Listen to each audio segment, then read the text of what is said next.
출애굽기 17장 1절로 8절까지의 말씀이고요. 가이드북은 6페이지에 있습니다. 짜잔, 잠시만요. 네, 계신가 안 계신가라는 제목을 가지고 우리 말씀 나눌 텐데 가이드북에는 8절까지 나와 있는데요. 우리 7절까지 말씀만 함께 읽도록 하겠습니다. 출애굽기 17장 1절로 7절까지의 말씀을 저와 여러분이 한 절씩 교독하고 마지막 7절은 큰 목소리로 함께 읽도록 하겠습니다. 제가 먼저 읽을게요.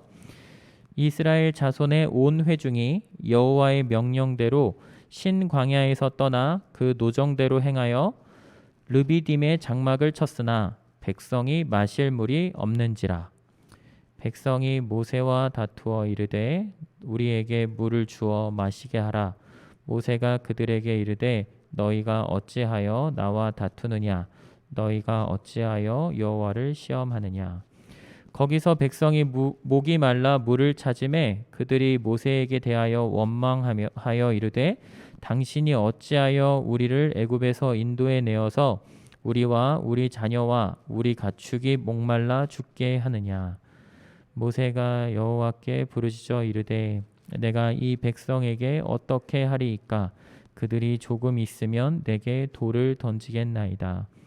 여호와께서 모세에게 이르시되 백성 앞을 지나서 이스라엘 장로들을 데리고 나일강을 치던 내 지팡이를 손에 잡고 가라. 내가 호렙산에 있는 그 반석 위 거기서 내 앞에 서리니 너는 그 반석을 치라. 그곳에서 물이 나오리니 백성이 마시리라. 모세가 이스라엘 장로들의 묵전에서 그대로 행하니라. 함께 읽겠습니다. 시작. 그가 그곳 이름을 마사 또는 무리바라 불렀으니 이는 이스라엘 자손이 다투었음이요. 또는 그들이 여호와를 시험하여 이르기를 여호와께서 우리 중에 계신가 안 계신가 하였음이더라. 아멘. 계신가 안 계신가 하였음이더라. 여러분 혹시 방정식이 뭔지 아십니까? 방정식. 그래요. 잘 모르는 친구들은 이제 큰일 난 건데 고등학생인데 방정식을 모르면 이제 큰일이 난 거죠. 하지만 어쨌든 예, 맞아요. 여러분이 싫어하는 그 수학 이야기 맞습니다. 여러분 근데 그 고등학교 때 배우는 그 과정이 진짜 중요한 과정인 것 같아요. 그 여러분 수학 능력 시험에 그 수학이 매스매틱이 아닌 거는 다 알고 계시죠?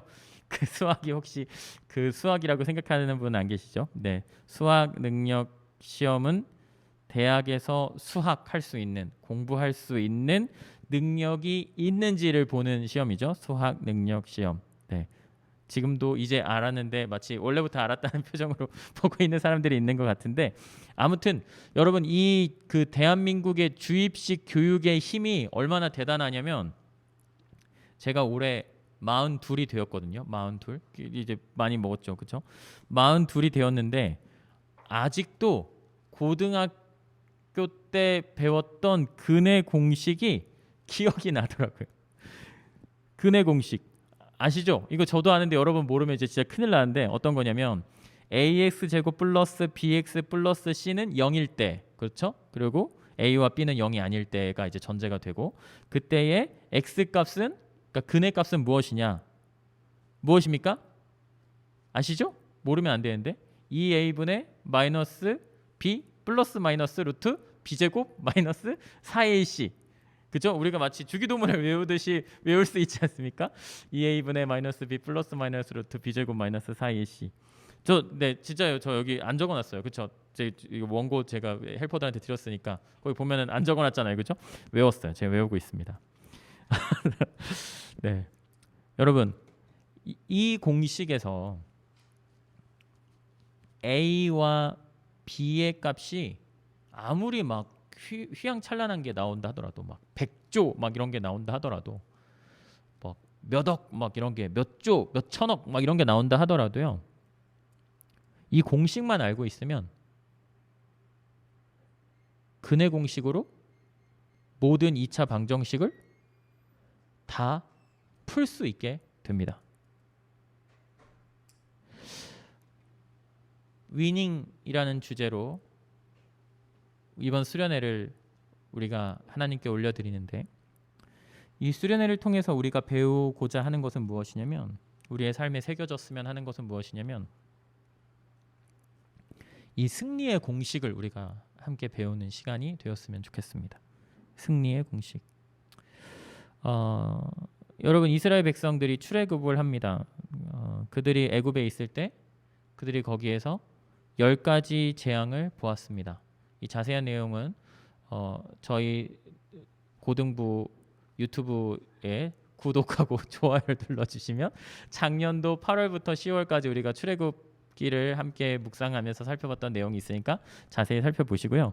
자, 좋아요 눌러주시고 구독 꼭 눌러주세요. 한 명 추가됐더라. 지난주에 그렇게 얘기했는데 한 명 추가돼서 19명이 됐어요. 감사합니다. 그 한 명이 누군지를 제가 알 수는 없지만 하나님의 놀라운 축복이 그 구독자에게 임하기를 예수님의 이름으로 축복합니다. 자, 아무튼 그들이 애굽에 있을 때 그들에게 그 땅에 재앙이 있었죠. 몇 가지 재앙이 있었냐면 10가지의 재앙이 있었습니다. 10가지의 재앙, 피개, 이파, 악도금의 흑장이라고 불리는 이 10가지의 재앙이 그들의 땅에 임했지만 이스라엘 백성들은 전혀 무섭지 않았어요. 왜냐하면 그 재앙들, 그 영적인 전쟁들은 바로 우리를 구원하기 위한 우리의 신 하나님이 내리는 재앙이었기 때문이죠. 10번째 재앙이 무엇이었냐면 장이었죠. 장자가 모두 죽는 형벌 앞에서도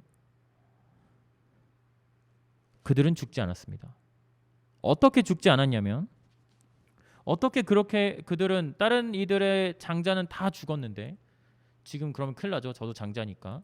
종훈이도 장자고요. 자, 우리 그 큰일 나는데, 그죠? 근데 세경이는 괜찮겠네요, 그죠? 자, 아무튼 그때의 장자가 다 죽는 그 무시무시한 형벌 앞에서, 각 가정마다 자녀가 죽는 그 무시무시한 형벌 앞에서 그들은 죽지 않았습니다. 그들의 생명은 연장됩니다. 어떻게 그들은 그 죽음의 하루를 이길 수 있었을까? 말씀에 순종했을 때 죽음이 임하지 않고 넘어갑니다. 가축의 피를 그 문설주에다가 발랐을 때 그 피로 인해서 죽음이 임하지 않고 넘어갑니다. 그래서 그것을 기념하기 위해 유월절, 패스오버, 넘어가다라는 뜻의 절기를 그들이 지키게 되는 것이지요. 말씀에 순종하여 행하여 죽음이 넘어간 날을 그들이 기념하게 된 것입니다. 위기가 끝난 것이 아니죠. 그들이 이제 출애굽의 여정을 하면서 위기가 끝난 것이 아니었습니다. 200만 명이나 되는 이스라엘 백성들이 출애굽에 이제 10가지 재앙이 맞춰지고 성공을 합니다. 그런데 이스라엘 백성들이 나가도록 성문을 열었던 애굽은 곧 다시 그들을 추격하기 시작합니다. 그들 앞에는 홍해가 가로막혀 있고 뒤에는 세계에서 가장 강한 군대 애굽의 군대가 추격하고 있습니다. 이제 그들은 어떻게 되는 걸까요? 그들은 이제 앞으로 가도 패배, 뒤로 가도 패배일 수밖에 없는 상황에 처해 있습니다. 그들은 어떻게 되는 걸까요? 다시 그곳에서 그들은 엄청난 기적을, 또 애굽의 입장에서는 엄청난 재앙을 경험합니다. 홍해가 갈라지고 이스라엘 모든 민족이 지나갈 때까지 땅이 말라 있었습니다. 그러나 이스라엘 백성이 다 지나가고 애굽의 군사만 바다 가운데 남았을 때에 물이 다시 합쳐지고 애굽 사람은 단 한 사람도 그 물을 건널 수가 없게 되었습니다.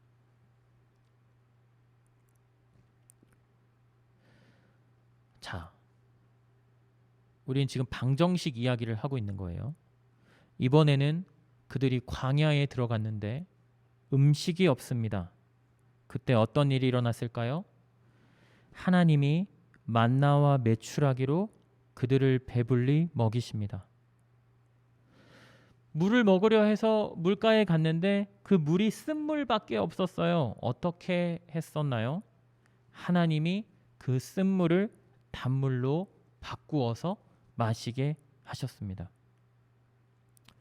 출애굽의 여정은 하나의 공식이 있습니다. 그들은 출애굽의 여정을 통해서 하나의 방정식을 배우고 있습니다. 어떤 방정식이냐면 네가 어떤 상황 가운데 있다 할지라도 하나님을 찾으면 이긴다라는 방정식이죠.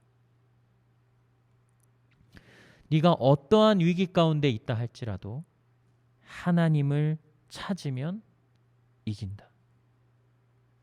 너의 어떤 고난보다 하나님이 크시다라는 방정식입니다.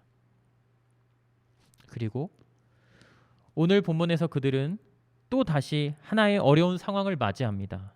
과연 이스라엘 백성들은 그 공식을 삶에 적용할 수 있을까요? 1절 말씀을 함께 읽도록 하겠습니다. 1절 말씀 함께 읽겠습니다. 시작. 이스라엘 자손의 온 회중이 여호와의 명령대로 신 광야에서 떠나 그 노정대로 행하여 르비딤에 장막을 쳤으나 백성이 마실 물이 없는지라. 아멘. 새롭게 맞이한 어려운 상황, 그들 앞에 새로운 문제가 생겼습니다. 이번에 어려운 상황은 뭐였냐면 이전에는 쓴 물이라도 있었는데 이제는 쓴 물이 없어지고 백성에게 아무 마실 물이 없게 되는 상황이었습니다. 여러분, 르비딤이라고 하는 이 단어, 르비딤이라는 이름의 뜻이 무엇이냐면 쉬는 장소라는 뜻입니다. 그러니까 영어로 오아시스라는 뜻을 가지고 있습니다. 광야를 통틀어서 가장 큰 오아시스가 있던 곳이죠. 그러니까 이스라엘 백성들은 기대하고 있었을 거예요. 르비딤에 가면 내가 지금 배가 고프지만 내가 지금 목이 마르지만 르비딤에 가면 내가 이제 쉴 수 있을 거야. 내가 지금 목마르지만 르비딤에 가면 내 이 목마름을 해결할 수 있을 거야 라고 생각했을 거예요. 그런데 그곳에 갔는데 문제가 있었습니다. 가장 큰 오아시스인데, 아니 이름이 쉬는 장소인데 물이 없었어요. 자, 드디어 그들이 승리의 방정식을 활용할 차례 아니겠습니까? 자, 어떻게 하면 됩니까? 하나님을 찾고 내 문제보다 크신 하나님을 부르면 하나님이 승리하신다라는 이 공식, 그들이 어제도 배웠고 엊그저께도 배웠던 이 공식을 그들이 사용하면 되는 것입니다. 자, 그들은 하나님을 찾을 수 있을까요? 우리 함께 2절 말씀을 읽도록 하겠습니다. 시작. 백성이 모세와 다투어 이르되 우리에게 물을 주어 마시게 하라. 모세가 그들에게 이르되 너희가 어찌하여 나와 다투느냐? 너희가 어찌하여 여호와를 시험하느냐? 아멘. 여러분, 백성이 하나님을 찾는 것이 아니라 나의 모든 문제보다 크신 하나님께 아뢰는 것이 아니라 지금 누구를 찾습니까? 모세를 찾습니다. 그들이 기도하는 것이 아니라 다툽니다. 여러분, 2절부터 3절까지 그들이 이 승리의 방정식을 무시하고 이 세상을 그냥 살아갈 때 그들의 인생에 어떤 단어들이 채워졌는지를 볼 수 있습니다. 2절 필기도구가 있으면 줄 쳐주셨으면 좋겠는데요. 2절에 다툼과 시험, 3절에 원망, 애굽, 목말라, 죽게입니다. 죽게 아니고요. 죽게 됐다는 것이죠. 여러분, 우리가 승리의 방정식을 따라가지 않으면 우리의 인생 가운데 이런 단어들이 채워지게 된다라는 것입니다. 또 오늘 만약 이 단어와 같은 상황 속에서 우리가 살아가고 있다면, 우리의 인생이 목마르고 우리의 인생 가운데 다툼이 있고 우리의 인생의 시험 속에 있고 원망이 가득하고 우리가 과거 그 애굽과 같은 과거를 회상하고 하며 살고 우리가 목마르고 갈급함이 있고 우리가 죽고 싶은 마음이 든다면 여러분 무엇이 필요합니까? 이 승리의 방정식이 우리에게 부족한 것이고 오늘 배운 이 승리의 방정식으로 살 때 이 모든 것을 극복할 수 있게 된다는 것이죠. 안타까운 단어들입니다. 여러분의 인생에 다툼이 있습니까? 끊임없이 나를 괴롭히는 다툼의 문제가 있습니까? 또는 시험, 하나님이 믿어지지 않고 믿는다 하는데 믿음으로 사라지지는 않는 문제. 삶에 만족함이 없어서 계속해서 원망이 나오고 또 여기에 이 애굽은 무슨 뜻일까요? 계속 하나님이 없었던 나의 인생에 하나님 없이 살았던 과거를 회상하고 그때를 그리워하면서 사는 것. 도저히 해결할 수 없는 갈증이 여러분 안에 있지는 않습니까? 살 수 없어서 죽고 싶은 마음이 들지는 않습니까? 여러분 이런 상황 가운데 계시다면 도저히 승리할 수 없는 이런 상황 가운데 여러분 계시다면 여러분 잘 오셨습니다. 여러분은 승리할 수 있습니다. 승리의 방정식을 잘 따라가면 되는 것입니다. 4절 말씀을 함께 읽도록 하겠습니다. 4절 말씀 읽습니다. 시작. 모세가 여호와께 부르짖어 이르되 내가 이 백성에게 어떻게 하리이까? 그들이 조금 있으면 내게 돌을 던지겠나이다. 아멘. 백성은 모세를 찾아 원망합니다. 원망했지만 백성은 과거를 후회했지만 그래도 다행인 것은 그래도 그 200만 명에게 희망이 있는 것은 무엇이냐면 그곳에 모세라는 한 사람이 있었다라는 사실입니다. 모세 같은 한 사람이 있으면 죽음이 가득하고 다툼이 가득하고 시험이 가득하고 원망이 가득한 이 세상도 소망이 있다는 것이죠. 모세는 무엇을 합니까? 모세가 사람들과 무엇이 달랐는지 보세요. 밑줄 치세요. 모세가 여호와께 부르짖어 이르되 그 다음에 어떻게 하리이까입니다. 사람들은 목이 말랐을 때 사람들은 모세를 찾고 내 책임을 전가할 대상을 찾고 그들과 다투고 원망하고 시험하는데 하나님의 사람 모세는 똑같은 위기를 만났을 때에 하나님을 찾고 하나님께 기도하고 내가 어떻게 해야 하는지 하나님께 묻습니다. 그리고 그때에 하나님은 즉각적으로 응답하시지요. 그것이 5절 말씀입니다. 이런 내용이에요. 모세야, 내 하나님 호렙산으로 가라. 나일강을 치던 너의 그 지팡이를 들고 가라. 그곳에 반석이 하나 있을 텐데 그 바위 앞에 서라. 네 하나님, 제가 반석 앞에 도착했습니다. 그래, 그 반석을 쳐라.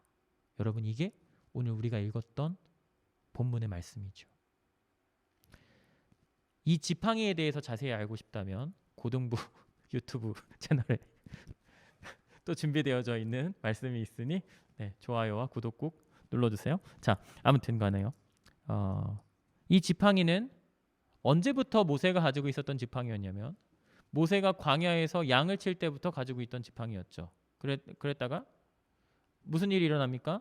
예수님께서 떨기나무에 이렇게 불이 이렇게 임해가지고 모세가 와 놀래라 뭐 이렇게 했죠. 그때에 하나님께서 내가 하나님인 것을 보여주기 위해서 모세가 난 못 가요, 나 애굽 안 갈래요, 나는 입이 안 돼요, 막 이런 얘기하고 있을 때 하나님께서 그에게 주셨던 게 무엇이었냐면 모세야 너한테 있는 게 뭐니? 물어보셨죠. 그때 모세가 뭐라고 대답하냐면 저한테 있는 게 뭐가 있어요? 저 이게 지팡이 이거 하나 있습니다. 이렇게 얘기해요. 원문의 뜻으로는 진짜 이래요. 저 아무것도 가진 게 없고 저 이거 하나 있습니다. 이거예요. 그러니까 하나님 저한테는 아주 좋은 지팡이 하나 있어요. 뭐 이런 내용이 아니라 저 지팡이밖에 없어요라고 얘기해요. 그때 하나님께서 뭐라고 하시냐면 그 지팡이 던지라고 하시죠. 그 지팡이를 던졌더니 지팡이가 뱀이 됩니다. 우와, 우와, 놀라운 일이 일어났어요. 자, 그 다음에 하나님이 뭐라고 명하시냐면 다시 그 지팡이의 아니죠, 그 뱀의 꼬리를 잡으라고 하셔요. 꼬리를 잡았더니 그 지팡이가 아니죠, 그 뱀이 다시 지팡이로 변했다. 여러분, 그 지팡이랑 여러분은 이제 같이 살 수 있습니까? 10년에 한 번은 뱀으로 변하는 지팡이, 뭐 예를 들면 아니야, 100년에 하루는 뱀으로 변하는 지팡이를 안고 잘 수 있나요? 자, 그런데 모세는 이제 그 지팡이를 가지고 좀 전에 갈 수 없다고 했던 애굽으로 가게 되는 것입니다. 네, 여러분 특별한 소리가 나고 있죠? 무슨 소리냐면은 저희 뒤에 번호키가 달렸어요. 대단하지 않습니까? 저 뭐라고 도어락이 달렸습니다. 네, 그렇죠. 자, 아무튼 여러분 그때에 처음에는 모세가 내 손에 있는 것이 무엇이냐고 했을 때 모세가 유일하게 자신의 소유라고 할 수 있는 것이 바로 이 지팡이였는데 모세가 그 다음에 애굽으로 갈 때에 성경에 뭐라고 기록되어져 있냐면 모세가 하나님의 지팡이와 함께 갔다라고 되어 있습니다. 이제는 모세의 지팡이가 아니라 하나님의 능력의 지팡이가 된 것이죠. 자세한 내용은 유튜브를 참고해 주시고요. 반석 앞에 도착했습니다. 그리고 하나님은 모세에게 이렇게 말씀하십니다. 그 반석을 쳐라. 모세는 하나님께서 명하신 대로 행했습니다. 그랬더니 그 반석에서 샘물이 쏟아져 나옵니다. 여러분, 이 땅에 지금 몇 명이 지금 물이 없어서 배회하고 있었냐면 200만 명이 배회하고 있었습니다. 200만 명. 그런데 200만 명이나 되는 이스라엘 백성의 갈증을 해결할 생수 200만 명 이상이 되는 샘물이, 그걸 샘물이라고 부를 수 있을까요? 물이 거기서 콸콸콸콸 쏟아져 나오는데 이날 물이 얼마나 나온 것이냐? 이날을 기록한 시편이 있습니다. 시편 105편 41절 말씀을 함께 읽도록 하겠습니다. 시작. 반석을 여신즉 물이 흘러나와 마른 땅에 강같이 흘렀으니. 아멘. 반석을 여셨는데 물이 흘러나왔어요. 그런데 마른 땅에 뭐같이? 강같이 흘렀다. 이 물이 얼마나 많았냐면 마른 땅이 강으로 변할 만큼 흘렀습니다. 여기에 쓰여져 있는 이 구약 성경의 강이라는 이 단어는요, 나하르라는 표현인데, 나하르라는 이 표현은요, 에덴 동산에서 출발한 그 4개의 커다란 강, 인류를 만든 그 강줄기를 말할 때 쓰인 단어예요. 그러니까 그냥 조그만 강이 아니라 한강 같은 어마어마하게 큰 강이 그 앞에 펼쳐졌다는 것이죠. 방금 전까지 아무도 물을 먹을 수 없는 상황이었는데 하나님의 명령에 순종해서 모세가 하나님께 아뢰고 하나님의 명령대로 행했을 때 어떤 일이 일어났냐면 200만 명을 먹이고 남는, 그냥 거기에 딱 200만 명 먹고서 끝나는 물줄기가 아니라, 그것도 너무 대단한데 거기서 끝나는 물줄기가 아니라 거기에 이제 강이 만들어져서 흐르기 시작했다. 이제 그 백성뿐만 아니라 누구든지 먹고 마실 수 있는 물이 그곳에서 일어났다라는 것입니다.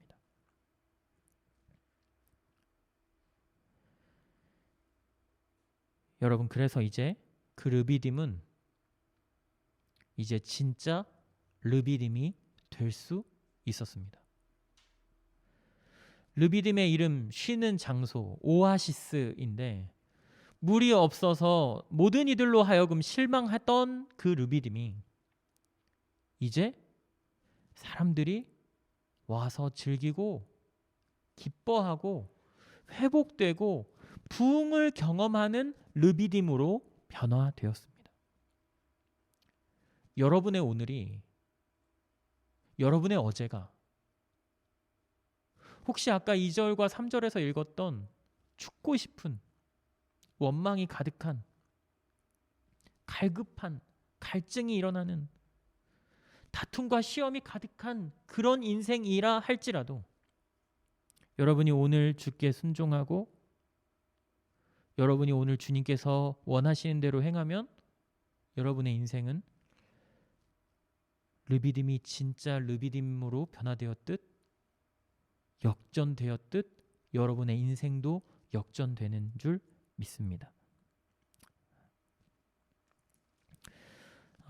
여러분 이걸 우리 교회 밖에 있는 사람들, 그러니까 예수님 안 믿는 고고학자들이나 부활이 없다고 믿는, 이제 기적이 일어나지 않는다고 믿는 자유주의자들은 이걸 어떻게 해석하냐면요. 여기에 원래 이제 그 지하수를 가득 머금은 석회석이 이렇게 있는데 우연치 않게 그 석회석을 빵 쳤더니 이제 그 석회석이 빡 갈라져가지고, 일단 그게 놀랍지 않습니까? 나무로 만든 이 막대기를 가지고 돌을 쳤는데 그럼 막대기가 갈라져야 되지 않습니까? 막대기가 부러졌더라. 뭐 이게 맞는데 막대기가 아니라 돌이 갈라졌어. 이게 자유주의자들은 여기부터 이제 인정을 못 하는 거죠. 아니 어떻게 돌을 쳤는데 막대기가 부러져야지 돌이 부러져. 그러니까 그건 돌이 아니야. 그러니까 그게 석회석이 이렇게 물을 잔뜩 머금어 가지고 이렇게 물렁물렁해졌으니까 이렇게 딱 쳤을 때 이게 빡 열렸을 거야. 그러니까 그 안에 있던 물이 나오는 걸 거야. 뭐 이렇게 해석하는 이게 자유주의자들이나 저 너머에 있는 고고학자들이 있어요. 여러분, 그런데 아니요. 그렇게 어떤 어떤 돌이 머금을 수 있는 정도의 물이 아니고요. 사막 한가운데에 강이 생길 정도의 기적이었다. 온통 패배의 단어만 가득한 그 상황 속에서 모세가 하나님께 부르짖었고 하나님은 즉시 응답하셨고 하나님의 그 명령대로 모세가 행했을 때 이제 그들의 모든 갈증이 해결되었다. 여기서 결론을 맺을 수도 있지만 조금 더 들어가 보려고 합니다. 그러므로 우리는 순종하자, 명령대로 살자, 그러면 우리가 르비딤의 인생이 될 것이다. 여기서 끝낼 수도 있지만 조금만 더 들어가 보겠습니다. 여러분, 이 목마른 광야에서 이 샘물은 그 이스라엘 백성들에게 엄청나게 귀한 선물이었을 것입니다. 그런데 여러분 생각해 보세요. 이 백성들이 원래 받아야 할 것은 선물이 맞습니까? 아니죠. 원래는 벌을 받았어야죠. 이스라엘 백성들이 그렇게 승리의 방정식을 알려주고 또 알려줬는데도 오늘 또 원망하고 오늘 또 시험하고 오늘 또 다투고 이러면 오늘 원래 그들이 받아야 하는 것은 벌이었습니다. 그러니까 이런 거예요. 반석을 치니 땅이 갈라져 원망하던 이들을 삼켰더라. 가 더 어울리는 상황이라는 거예요. 이건 성경에 없는 말씀이에요. 네, 그러게 더 어울리는 상황이었다는 거죠. 너희가 목마르구나. 영원히 목마르지 않도록, 아니지, 영원히 목마른 지옥으로 너희를 데리고 가겠다. 뭐 이게 더 어울리는 상황이었다는 거예요. 계속 말이 많구나. 말을 못하도록 묻어버리겠다. 뭐 이런 상황이 더 어울리는 상황이었다고요. 그런데 하나님은 그 백성에게 진노하신 것이 아니라 오히려 그 백성을 축복하십니다. 우리가 꼭 기억해야 할 것, 오늘 우리가 받아야 할 대접 역시 진노였다라는 것입니다. 하나님은 나를 아십니다. 하나님은 우리의 밑바닥을 아시죠. 우리가 얼마나 추한 사람인지, 우리가 얼마나 저들과 다를 바 없는 사람인지, 우리가 얼마나 은혜는 빨리 잊고 불평은 빨리 하는지 주님이 아십니다. 그럼에도 불구하고 오늘 우리에게 벌을 내리시는 하나님이 아니라 우리를 축복하시는 하나님, 우리를 살리시는 하나님, 우리로 이기게 하시는 하나님이시다. 이것을 어려운 말로 은혜라고 부르는 것이죠. 은혜. 받을 자격이 전혀 없는 사람에게 베풀어지는 하나님의 일방적인 호의. 하나님이 우리를 은혜로 대하시기 때문에 우리의 인생에 소망이 있는 것입니다. 여러분의 인생에 아무런 소망이 보이지 않아도, 길이 보이지 않고 사방이 벽 같아도, 물이 전혀 없는 사막에 온 백성을 다 먹이고도 남는 강이 되어 흐를 만큼의 물이 숨겨져 있었음을 여러분 기억하시기 바랍니다. 우리가 하나님을 찾을 때 그곳에 물이 있고, 우리가 하나님을 원망할 때 그곳은 물 없는 사막이 되는 것이죠. 우리의 모든 다툼과 시험과 후회와 갈증과 원망과 죽음을 모두 씻어낼 정도로, 모두 해결할 정도의 물이 하나님에게는 있습니다. 여러분, 본문을 연구하다가 계속 마음에 걸리는 부분이 하나 있었는데요. 그게 뭐냐면, 반석을 그냥 치라고 하신 것이 아니라 그 반석을 칠 때 좀 이상한 부분이 있었어요. 그런데 여기에 우리가 승리할 수밖에 없는 엄청난 비밀이 숨겨져 있더라고요. 6절 말씀입니다. 6절 말씀 함께 읽도록 하겠습니다. 함께 읽겠습니다. 시작. 내가 호렙산에 있는 그 반석 위 거기서 내 앞에 서리니 너는 그 반석을 치라. 그것에서 물이 나오리니 백성이 마시리라. 모세가 이스라엘 장로들의 목전에서 그대로 행하니라. 우리는 이 말씀에서 뒤에 있는 모세가 이스라엘 장로들의 목전에서 그대로 행하니라, 이 부분에 주목합니다. 그런데요, 하나님이 여기에서 뭐라고 말씀하시냐면요, 이렇게 말씀하세요. 네가 호렙산에 있는 그 반석이 거기서 너의 앞에 내가 서겠다. 너는 그 반석을 쳐라. 무슨 말이냐면 그 반석 위에 누가 계시겠다는 거예요? 하나님이 계시겠다는 거예요. 하나님이 저 멀리 하늘나라에서, 하나님의 나라에서 너 거기서 쳐라, 너 치면 거기서 물 나올 거야, 이렇게 말씀하신 게 아니라 네가 반석을 칠 건데 그 반석 위에 내가 있겠다라고 말씀하셨어요. 하나님께서 모세에게 지팡이를 들고 가라고 하셨는데 과거에 그 지팡이는 모세의 손에서 뱀이 되었던 지팡이. 그 지팡이가 나일강을 치니까 나일강이 사람이 먹을 수 없는 썩은 물로 변하죠. 피가 흐르는 강으로 변했습니다. 그 강이 피가 되었습니다. 그 지팡이는 재앙의 지팡이이고 심판의 지팡이이고 저주의 지팡이입니다. 그 지팡이로 호렙산 위에 반석을 치라 하시는데 내 앞에 그 반석 위에 하나님이 서 계십니다. 무슨 말이냐? 결국 그 심판의 지팡이로 누구를 치는 것입니까? 하나님을 치라라는 것입니다. 내가 그 반석 위에 있겠다. 너는 그 반석을 그 심판의 지팡이로 쳐라. 그 반석을 치려면 하나님을 쳐야 하는 것입니다. 그 심판의 지팡이로 원래 쳐야 할 대상이 누구입니까?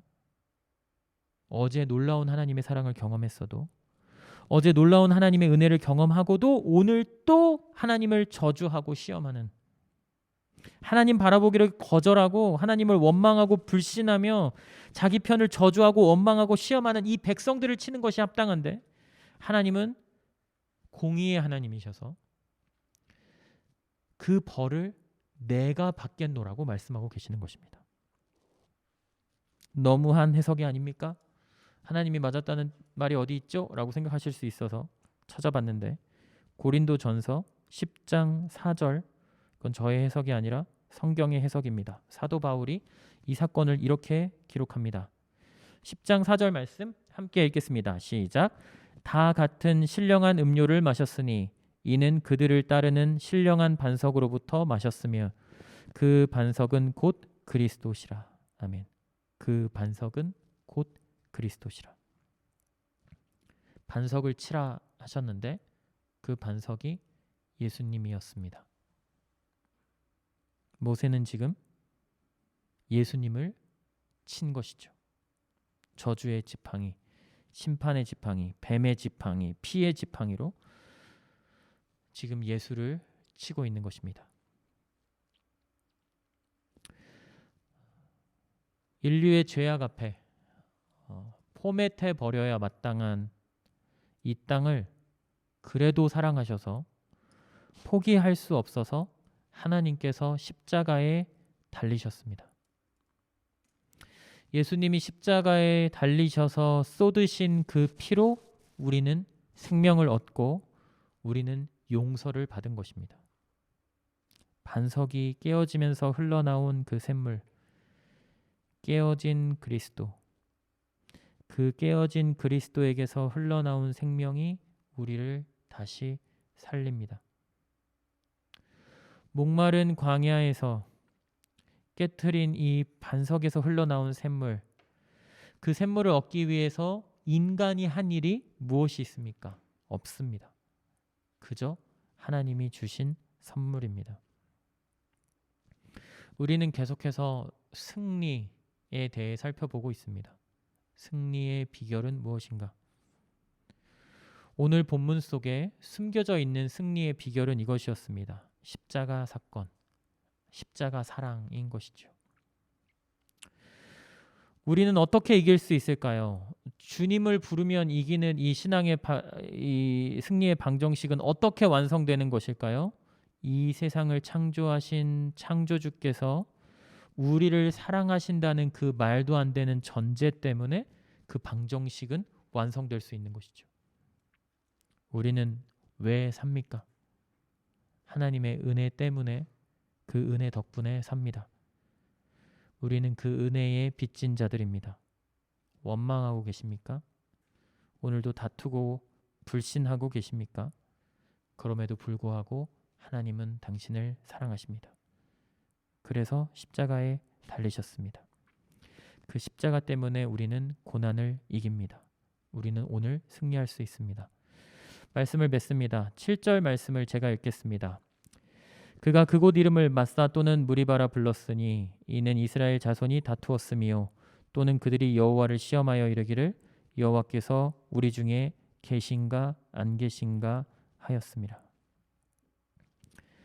마사라는 뜻이 다투다라는 뜻이고요. 무리바라는 뜻이 시험하다라는 뜻이거든요.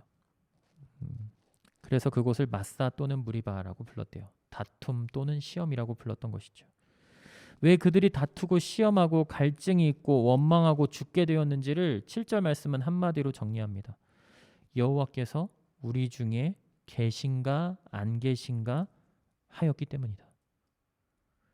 우리 중에 계신가 안 계신가 하면 여러분, 우리의 인생은 다툼이 계속되고 우리의 인생은 시험이 계속되고 우리의 인생은 갈증이 계속되고 우리의 인생은 죽음이 계속될 것입니다. 그런데 거기서 딱 하나만 뺍시다. 우리 중에 계신가 안 계신가 하였음이라가 아니라 우리 중에 계신다 하였음이라가 되면 우리는 이깁니다. 우리는 십자가로 이깁니다. 기도하겠습니다. 사랑 많으신 아버지 하나님, 감사합니다. 수련회를 시작합니다. 주여, 우리가 승리의 방정식을 따라가기 원합니다. 코로나 속 너무나도 많은 것들에 억눌리고 패배감이 가득한 우리들, 이제 승리로 나아가기 원합니다. 승리의 비결, 주를 찾을 때에, 주의 음성을 들을 때에, 그 말씀대로 행할 때에 우리에게 주어짐을 보았습니다. 또한 그 승리의 비결은 십자가였음을 우리가 보았습니다. 예수 그리스도께서 우리를 대신하여 십자가에 죽으심으로, 그가 우리를 대신하여 형벌 받으심으로, 그가 흘리신 그 피로 우리가 승리로 나아갈 수 있음을 배웁니다. 주님, 우리가 잊지 않고 예수 그리스도의 보혈로 승리로 나아가는 우리들 될 수 있도록 주여 축복하여 주옵소서. 이후의 모든 시간까지도 주여 함께하여 주시어서 우리가 하나 되어지고 승리하는 시간 될 수 있도록 은혜를 더하여 주옵소서. 믿고 감사드리며 사랑 많으신 예수 그리스도의 이름으로 기도드립니다. 아멘. 아멘.